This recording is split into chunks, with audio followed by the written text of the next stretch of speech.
पेशावर की इन तंगो-तारीक गलियों में अब मेडिकल इमरजेंसी फर्स्ट एड पहुंचाने में ये बाइक्स कारआमद होंगी।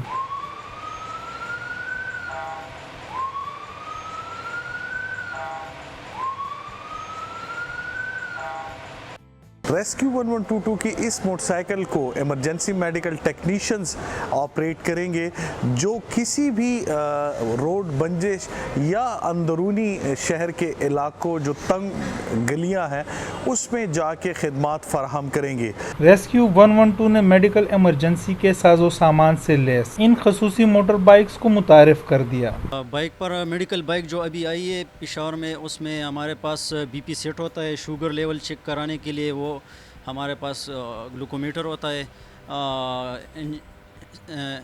इंजेक्शन वगैरह होती है और ड्रिप्स वगैरह होती है। उसमें जो है फर्स्ट एड के जो RTA आती है उसमें ड्रेसिंग कराने के लिए बैंडेज, क्रिप बैंडेज, गैस पीस वगैरह ये सारे मौजूद होते हैं। इन कदीम गली मोहल्लों में रहने वाले शहरियों ने भी सुख का सांस लिया है। बस इमरजेंसी पर कॉल की और चंद मिनटों में इन बाइक्स पर सवार अहलकार दरवाजे पर पहुंच जाते हैं। 2 से 3 मिनट में वो यहाँ पे आके उन्होंने पेशेंट को चेक किया, बीपी उसका लो था, उसके अलावा उन्होंने शुगर लेवल भी चेक किया।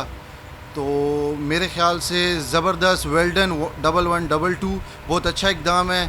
आजकल बड़े शहरों में जो रश और रोडों की ब्लॉकेज का इशू है उसमें ये मोबाइल सर्विस बेहतरीन और करामत साबित होगी। रेस्क्यू हुकाम ने बताया कि आने वाले दिनों में इन बाइक्स की तादाद में इजाफा किया जाएगा।